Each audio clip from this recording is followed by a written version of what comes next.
iPhone X Max mà. 2 bộ luôn hả?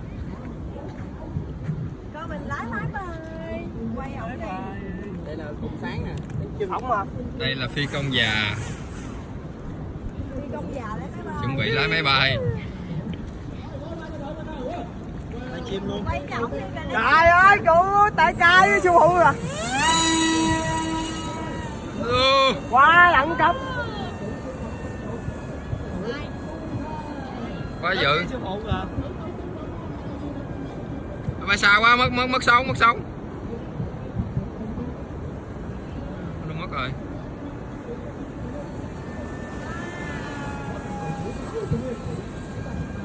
Ê, anh Bình giờ gọt cái điện thoại lên xong rồi anh quay được không ta? Sao được? Ủa, còn không? Dám độ không? Lấy điện thoại em đi, em gọt cho. Thiệt. Đâu rồi? Phải gần anh Bình ơi, sao anh Bình? Phải sao á? Cho nó đứng lại để em chụp hình nó một cái. Em rảnh quá.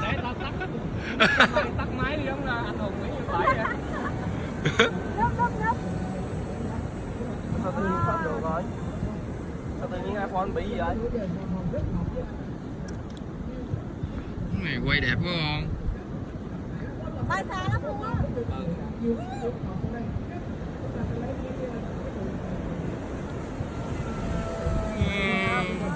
Cái này là cột lại ok, chơi được nè.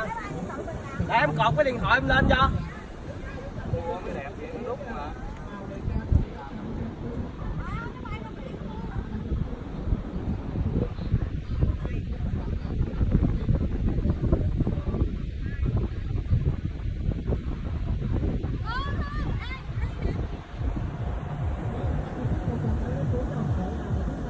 Cái này giờ cột cái điện thoại vô em được á.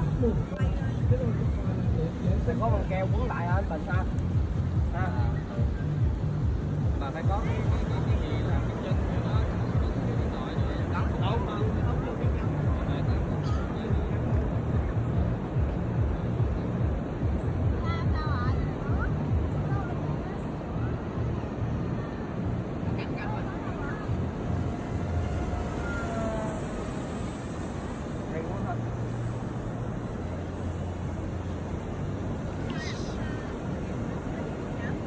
Em đang tính cột điện thoại em lên nè.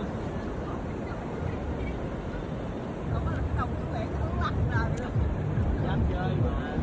Ê, biển đang nuôi vậy? Biển không có được ấy. Biển ở trong vậy trời. Bà bớt nhăn đi bà Út bà tươi lên coi.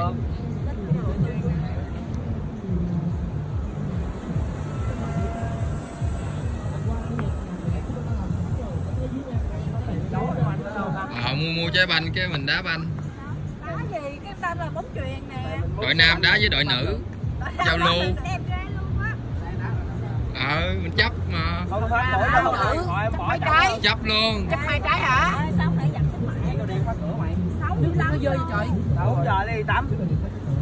Vậy tắm chị giờ đi ăn. 6 giờ đi ăn.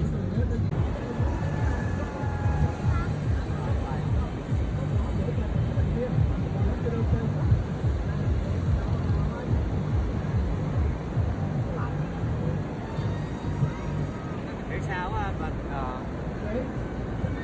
Xa lắm rồi, không cây á. Không tới đâu.